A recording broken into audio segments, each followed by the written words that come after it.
Tem uma palavra de Deus para o seu coração nessa noite? Você quer receber de Deus a palavra dele, amém? Deus tem gerado no meu coração algo muito especial e muito precioso. Você sabe de onde você vem? Você tem consciência de quem você é em Deus? Essa semana eu fiquei pensando sobre as passagens bíblicas que fazem referência a alguém, filho de alguém. O Espírito Santo de Deus me levou a buscar isso, a entender isso. E eu queria compartilhar, eu queria repartir com você aquilo que está no meu coração. O que eu vou ministrar sobre a sua vida nessa hora é a palavra de Deus, de verdade. Eu gostaria, talvez, só de ler o texto e falar com você. Pensa sobre isso. Olha o que Deus está falando. Tantas preciosidades num espaço tão pequeno de tempo. Um texto tão conhecido, mas com tanta profundidade. E a minha oração hoje é que você abra o teu coração e que você se aprofunde naquilo que o Espírito Santo de Deus quer se aprofundar com você. O que Deus ministrou no meu coração quando eu estava preparando essa palavra é que tinha uma obra para essa noite, que tinha uma obra para essa tarde. Preguei essa palavra no culto da tarde, estou pregando no culto da noite. E Deus deixou claro muito, muito claramente o que Ele queria fazer no culto da tarde, o que Ele queria fazer no culto da noite. Mas Ele só faz se você deixar. Ele só faz se o seu coração estiver aberto. Ele só faz se você disser para Ele: Espírito Santo de Deus, eis-me aqui, ministra sobre a minha vida, porque eu sei que é a Tua palavra. Toda reverência à palavra de Deus nessa hora, amém? Abra sua Bíblia no Evangelho de Jesus, segundo escreveu Marcos, capítulo 11. Eu queria introduzir aquilo que o Espírito Santo de Deus está ministrando sobre nós nessa noite. Marcos capítulo 11, a partir do verso 7.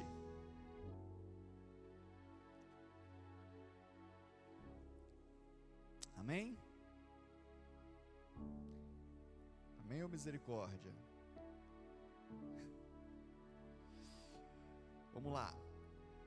Levaram o jumentinho sobre o qual puseram as suas vestes, e Jesus o montou, e muitos estendiam as suas vestes no caminho, outros ramos que haviam cortado dos campos. Tanto os que iam adiante dele, como os que vinham depois clamavam: Hosana, bendito que vem em nome do Senhor, bendito o reino que vem, o reino de Davi, nosso pai, Hosana nas maiores alturas. E quando entrou em Jerusalém no templo, tendo observado tudo, como fosse já tarde, saiu para Betânia com os 12.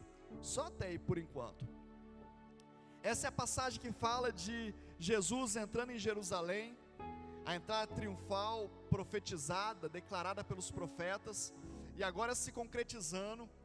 Jesus manda buscar um jumento, diz para os discípulos: olha, tem um jumento lá que nunca foi montado, pega ele, separa para mim, traz para mim, se alguém te perguntar, fala que fui eu que mandei. E eles fazem tudo isso, e agora chega esse momento da entrada, e agora as pessoas começam a gritar: Hosana, Hosana, bendito é o que vem, bendito é este reino, bendito é o que vem do nosso pai Davi. E a gente precisa contextualizar o que está acontecendo aqui. O povo de Deus está sobre o governo de Roma. Eles estão há muitos anos sem ouvir Deus. Deus volta a falar agora através de João Batista e Jesus. Eles estão aflitos, eles estão vivendo um tempo difícil, um tempo socialmente difícil, um tempo politicamente difícil. E agora vem aquele que é rei, aquele que vem da linhagem de Davi, e os que o reconhecem começam a gritar: Hosana, Hosana, bendito é esse reino. Eles estavam dizendo: olha, nós entendemos que as coisas vão mudar a partir de agora, que esse reino vai mudar, que esse governo vai mudar, bendito é o governo dos céus, bendito é o governo que vem de Deus, bendito é o governo que vem dos céus. Só que se você olhar o lapso de tempo, os textos anteriores, quando Deus resolve não falar mais, eles estão vivendo exatamente o inverso disso. Deus falava e eles não ouviam, Deus dava direção e eles não escutavam, Deus dizia como devia fazer e eles não faziam. Eu tenho uma palavra que eu preguei há algum tempo atrás aqui na igreja que chama Como Calar Deus, e é exatamente esse texto, quando Deus fala, não vou falar mais, vocês não estão me escutando. 400 anos se passam, e agora vem Jesus, e nesse momento, eles reconhecem e falam, olha, é a nossa salvação.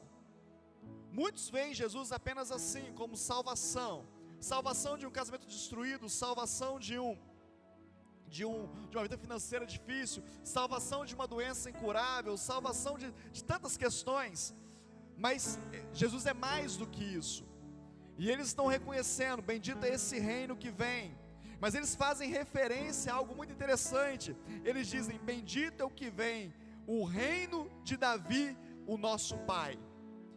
Por que eles estão dizendo que é o reino de Davi?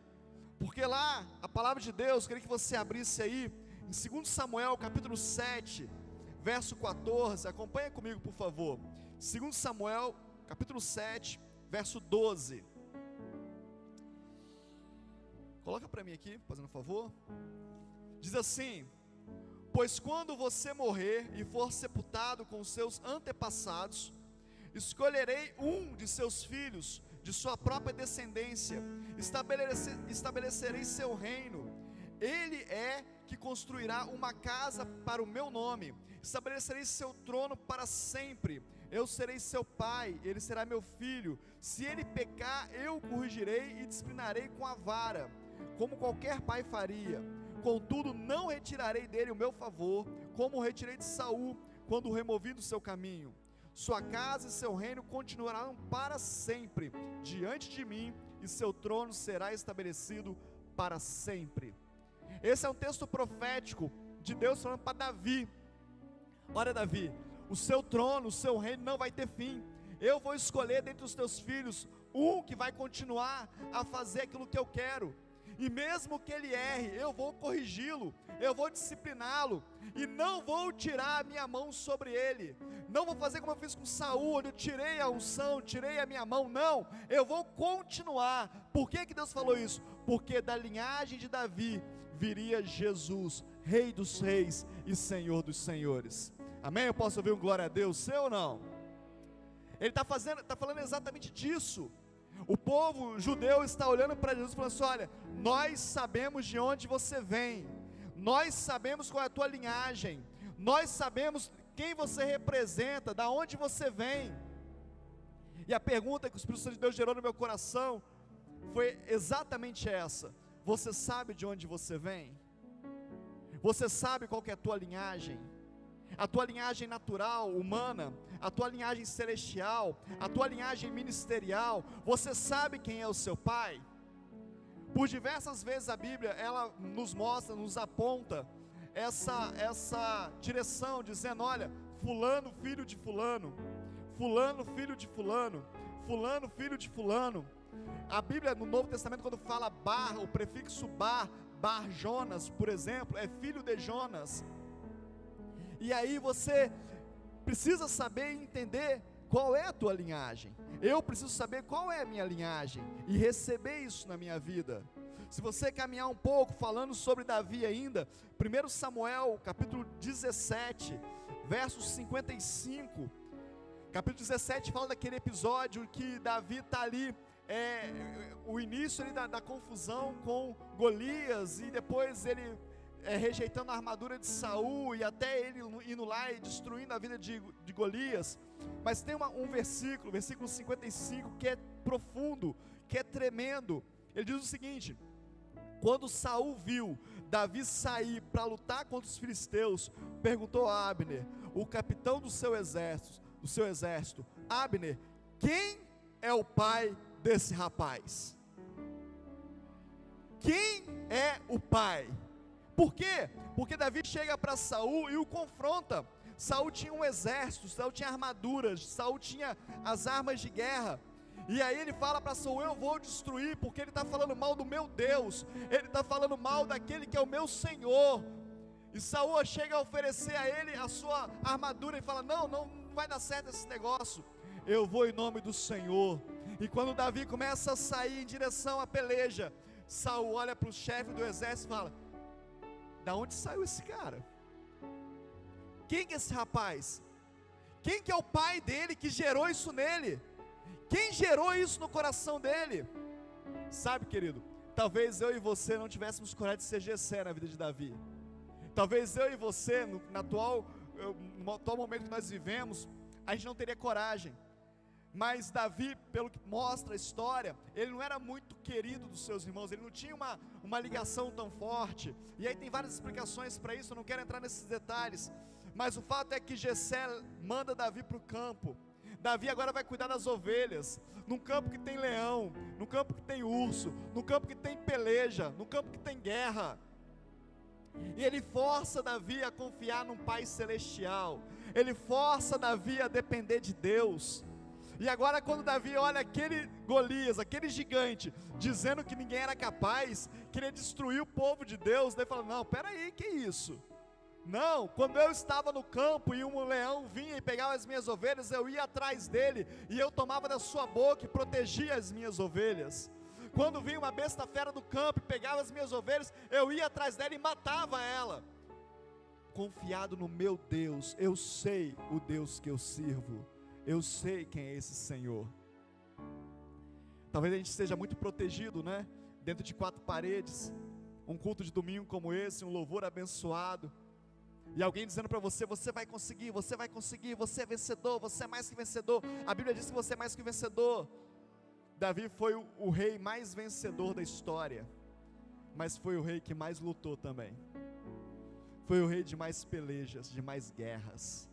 Se você quer vencer, esteja preparado para as guerras. Se você quer ser um vencedor, tenha alguém que te leve a guerrear. Tenha alguém na sua vida que te empurre para a guerra. Se você tem alguém debaixo de você, você é pai, você é mãe, você é líder, leve os teus filhos a aprender a guerrear. Os gigantes vão aparecer, e Davi só chegou a ser Davi naquele momento, porque tinha um Golias na frente dele. Golias promoveu Davi. Os gigantes promovem os vencedores, as guerras promovem os vencedores. Não existe vitória sem guerra. Tem guerra espiritual, tem guerra emocional, tem guerra física, tem guerra no dia a dia, no trabalho, secularmente, tem. Aprenda a ser vencedor. E aí você pode pensar para mim: sorte de Davi, né, bispo? Porque Davi teve um pai que teve coragem de fazer isso, e eu que não tive.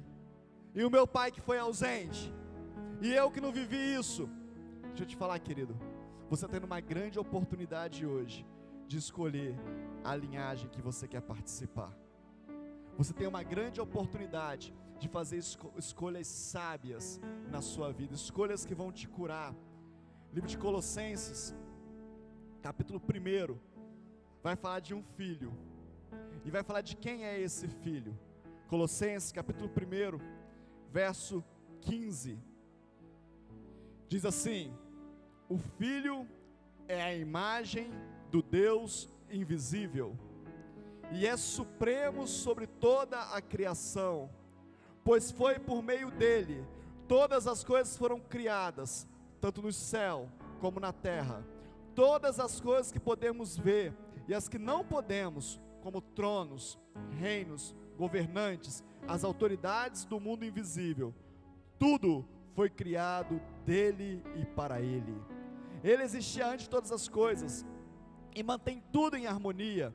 Ele é o cabeça do corpo, que é a igreja. Ele é o princípio supremo sobre os que ressuscitam dos mortos. Portanto, ele é primeiro de tudo. Pois foi do agrado do Pai que toda a plenitude habitasse no Filho, e por meio dele, o Pai reconciliou consigo todas as coisas. Por meio do sangue do seu Filho na cruz, o Pai fez as pazes com todas as coisas, tanto no céu como na terra. Você pode glorificar o Senhor por essa palavra. Ele fez as pazes com tudo. Ele mandou o seu Filho.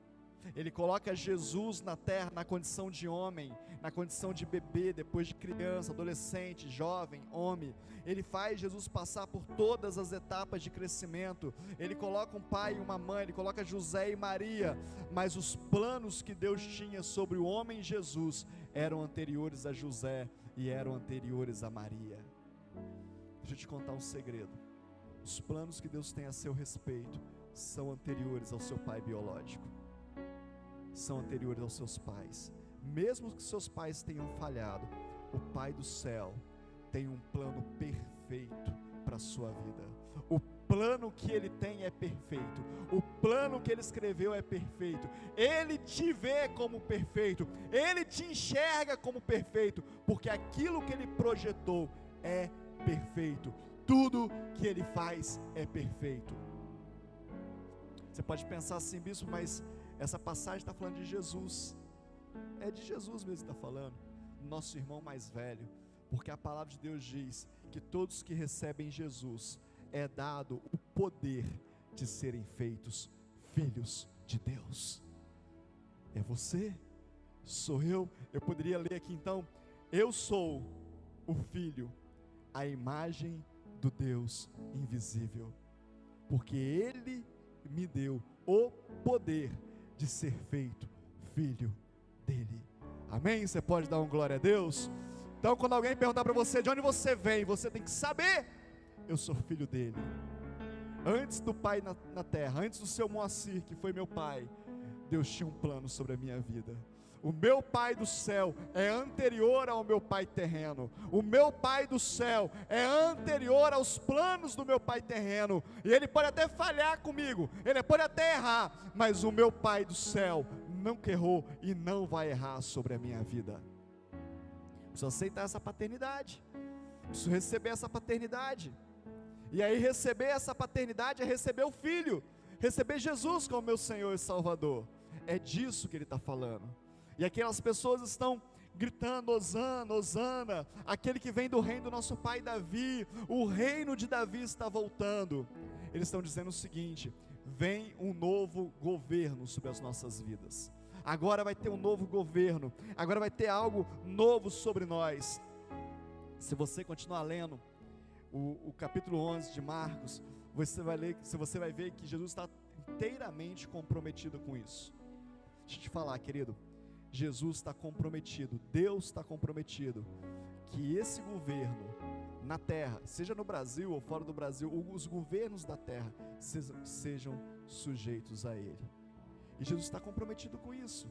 E agora eles estão felizes, contentes, imaginando: não, agora ele vai até a prefeitura, agora ele vai até o gabinete do gestor, agora ele vai até o rei, agora ele vai até Pilatos, ele vai fazer alguma coisa, ele vai mudar tudo. Jesus faz alguma coisa assim, mas não foi nesses lugares. Versículo 15 de Marcos capítulo 11, diz assim: e foram para Jerusalém. Entrando ele no templo, passou a expulsar os que ali vendiam e compravam. Derribou as mesas dos cambistas e as cadeiras dos que vendiam pombas. Não permitia que alguém conduzisse qualquer utensílio pelo templo. Também os ensinava e dizia, como está escrito: a minha casa será chamada casa de oração para todas as nações.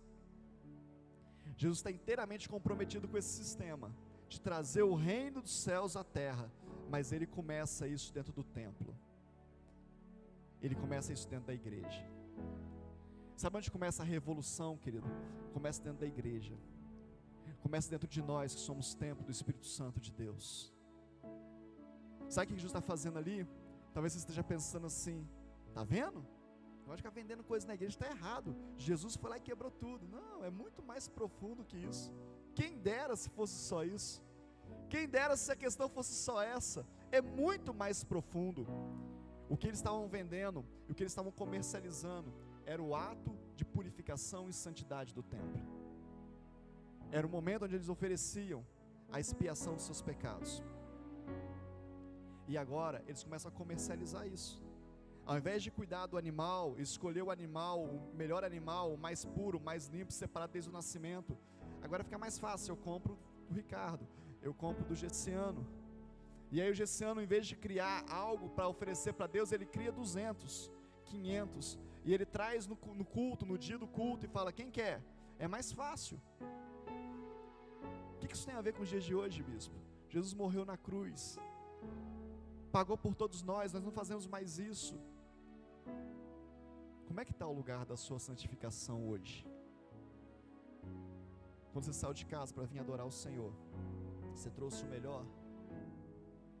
Ou você trouxe o que sobrou do final de semana? Da churrascada de ontem? Da festa de anteontem? Da noite mal dormida? E aí você falou assim: nossa, eu estou tão cansado, nem sei se eu vou no culto. Mas tem que ir, né? Porque domingo é dia de ir na igreja. O que nós estamos diferentes dos fariseus, dos escribas, que faziam as coisas só para os outros verem? Qual é a qualidade do seu culto? Qual é a qualidade do meu culto ao Senhor? Qual é a qualidade das canções que o louvor cantou? Da prestação do serviço da diaconia, da comunicação, da Rede Kids hoje de manhã no Viva Academy? Qual é a qualidade do nosso culto? A palavra de Deus fala assim: ofereçam os vossos corpos como sacrifício vivo no culto racional ao Senhor. Qual que é a qualidade que nós estamos oferecendo ao Senhor? Ou nós estamos entregando a Ele qualquer coisa? Porque na verdade, de fato, o que nós viemos fazer aqui foi receber dEle e não dar nada para Ele. Nós viemos aqui para ver se tem uma palavra reveladora, para ver se acontece alguma coisa, se o céu abre nesse lugar, se muda a minha vida, se o Salvador Jesus vai me transformar. Enquanto culto é entrega, enquanto culto é oferecer algo para Deus. Foi isso que o Espírito Santo de Deus está me confrontando. E você pode pensar: bispo, mas isso aqui é só 4 paredes, não tem nada a ver, o templo somos nós. Ok, então como você está? Com quem você tem negociado? Com quem você tem negociado a sua mente, os seus pensamentos? Com quem você tem negociado as suas falas, as suas palavras? Quem tem ganhado mais campo nas suas emoções, na sua mente, no seu coração? Deus ou o diabo? Quem é teu pai? Eu tive uma experiência tão profunda essa semana, tão profunda, e talvez seja para poder entender isso que Deus estava falando comigo. Teve um dia que eu fiquei muito triste, aconteceu algo e me entristeceu muito. E eu sou difícil assim, me abater em tristeza, mas me abateu, me deu uma tristeza muito profunda, assim, sei lá, em questão de minutos. Eu entrei no carro para ir para minha casa. Eu não estava em casa. Quando eu liguei o carro, o diabo assoprou no meu ouvido assim: acelera esse carro e acaba com tudo. Querido, eu sou um pastor, eu consagrei minha vida a Deus, eu oro, eu busco fazer o certo. E eu parei e falei: Satanás, você é muito abusado. Como é que você tem coragem de assoprar isso na minha mente? Um momento de tristeza, um momento de frustração. E eu pude entender, querido, que o diabo continua ao nosso derredor, bramando como um leão, buscando a quem possa tragar. Dá lugar, dá brecha, deixa a tristeza entrar, deixa fazer morada, e ele começa agora a dominar, e você está negociando as tuas emoções com ele, está trocando. Ao invés da palavra que diz, em vez de cinza, dupla honra, você fica com a cinza. Ao invés da palavra que diz, ao invés de morte, vida, você fica com a morte. Você está aceitando e trocando com ele. Levanta sua mão para o céu e fala assim: em nome de Jesus, eu não quero ser um cambista das coisas de Deus, eu quero aceitar e receber o governo dos céus sobre a minha vida. Jesus vai lá e fala: olha, tem que começar com vocês. A revolução começa na igreja. Sabe, querido, eu tenho certeza absoluta que se eu e você conseguirmos viver isso aqui, a igreja começa a mudar o governo, a igreja começa a mudar o sistema. Ao invés de murmurar, ao invés de criticar, se nós formos de fato igreja, a igreja muda, porque a solução vem de Jesus. A nossa frase é: a solução é Jesus. A solução é Jesus, e a solução continua sendo Jesus. A solução que eles estão vendo aqui é Jesus, só que não é do jeito deles, é do jeito do Pai. Jesus diz: aquilo que eu vejo o Pai fazendo, isso eu faço. Maria fala para ele: filho, acabou o vinho. Ele fala: não tenho nada contigo, vou fazer se o Pai mandar, porque agora o governo é do Pai, o governo é do céu, não é comigo. Nós queremos viver na terra, com o governo da terra, pedindo favor do céu, querido. A gente inverteu as coisas. A gente não quer um governo do céu, a gente quer um garçom do céu. A gente quer uma ação social do céu. A gente quer que desçam questões na nossa vida para nos abençoar, mas nós não queremos o governo do céu. Você precisa querer o governo do céu. O que o Senhor quer? Como que o Senhor quer? Nas horas mais difíceis, o filho indo para ser crucificado a caminho da morte diz: Pai, se possível, passa de mim esse cálice. O pai não responde, e o filho aceita a vontade do pai. Deixa eu te falar, querido, em alguns momentos de governo do céu na sua vida, Deus não vai falar, Deus não vai responder, Ele vai se calar. Ele vai dizer para você: basta o que eu te falei, eu não mandei você ir. A gente age como bebês, como crianças. Deus fala: vai lá e faz isso. A gente fala: é para ir mesmo? Dá um sinal. É para ir mesmo, é para ir mesmo, é para ir mesmo, é para ir mesmo, é para ir mesmo. Chega uma hora e fala: não vou falar mais, já falei. Resolve você lá, já mandei você fazer. E a gente vem para a igreja e fala: Senhor, o Senhor não fala mais comigo, eu já falei. Eu já ministrei. Essa semana várias pessoas falando comigo: ah, bispo, porque eu ouvi alguém falando isso. É isso mesmo? A gente fala isso tem 10 anos. Só acha que é assim que funciona? Eu prego isso tem 10 anos para você. Só agora que você está entendendo? Só agora que você está entendendo o que eu estou falando? Uma hora ele para de falar, querido, e nós vamos sofrer. A grande questão é assumir que a revolução começa em mim. Você está disposto a deixar o Espírito Santo de Deus entrar na sua vida e virar umas mesas aí? É tão mais fácil falar do outro, não é? Você viu? Jesus entrou no templo e virou as mesas. Entra no meu templo, Senhor, e vira as minhas mesas. Não tem uma música que cantava antigamente? Entra na minha casa, entra na minha vida. Eu ouvi pelo menos uns 3 ou 4 testemunhos de pessoas que cantaram essa música, que a vida mudou completamente, mas até chegar onde Deus queria, elas falavam pra gente: me arrependo de ter cantado aquela música, porque Ele entrou mesmo. E quando Ele entra, Ele vira as mesas. E quando Ele entra, Ele espanta os cambistas, os demônios que ficam trocando com a tua mente.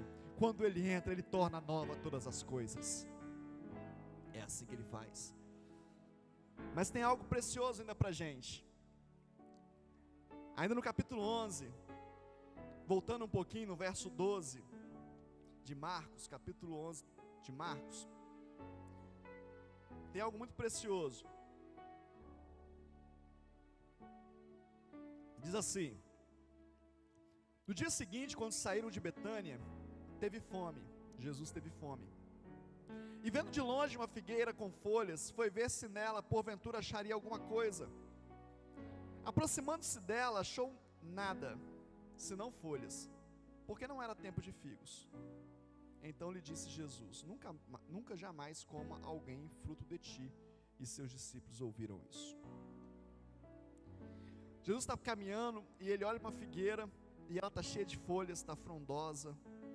E ele imagina no seu interior, ali tem frutos, porque visualmente A aparência dela é a aparência de uma figueira que tem frutos.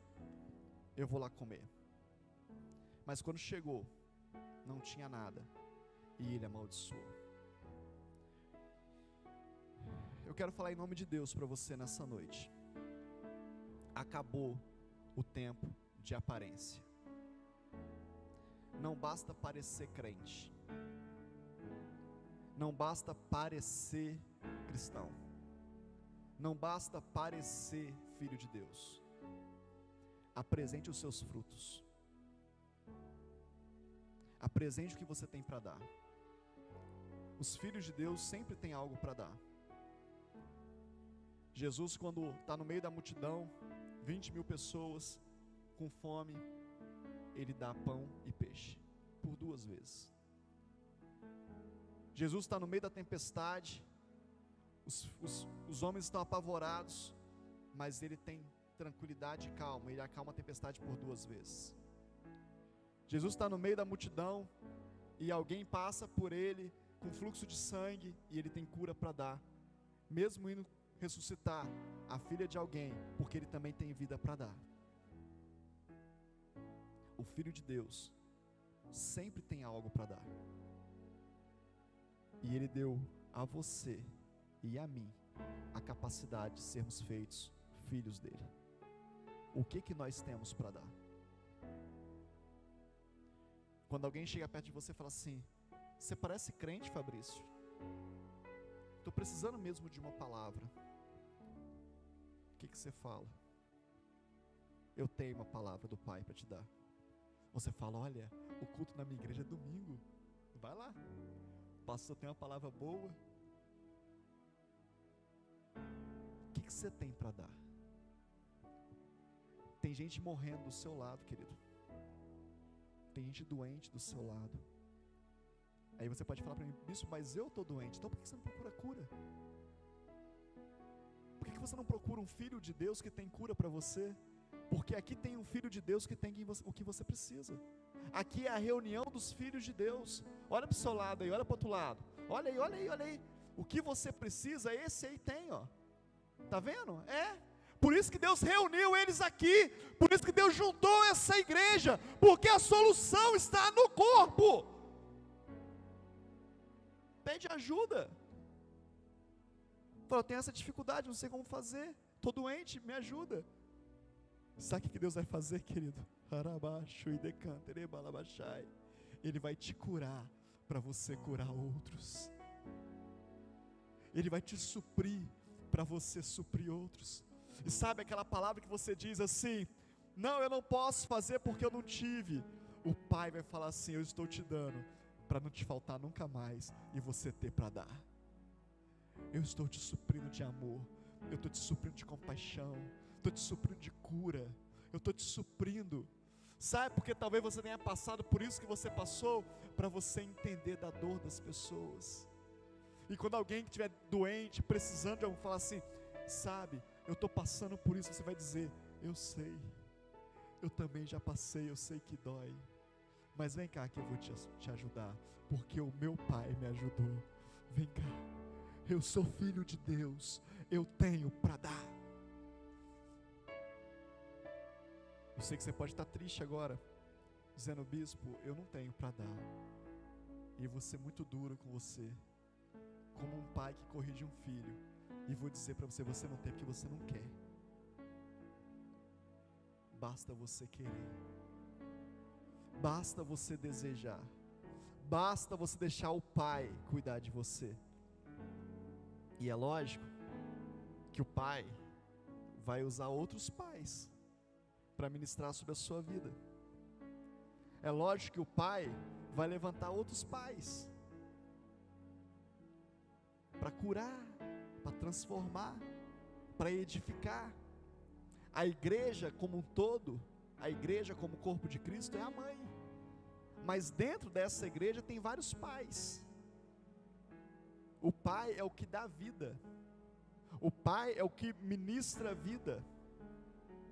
Então tem alguém na sua vida que ministre vida a você. Por isso nós temos o Convida, entendeu? Pessoas que podem ministrar vida, pessoas que possam nos encher de vida, de esperança, de expectativa.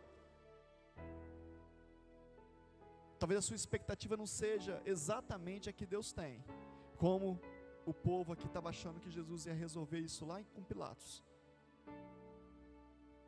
Mas a expectativa de Deus é transformar você, para você ser a revolução dessa terra, para você ser a revolução da sua casa, da sua empresa, da sua escola, do seu bairro, da sua cidade, da sua rua, de onde Ele te plantar. A expectativa do Pai é que você seja a revolução.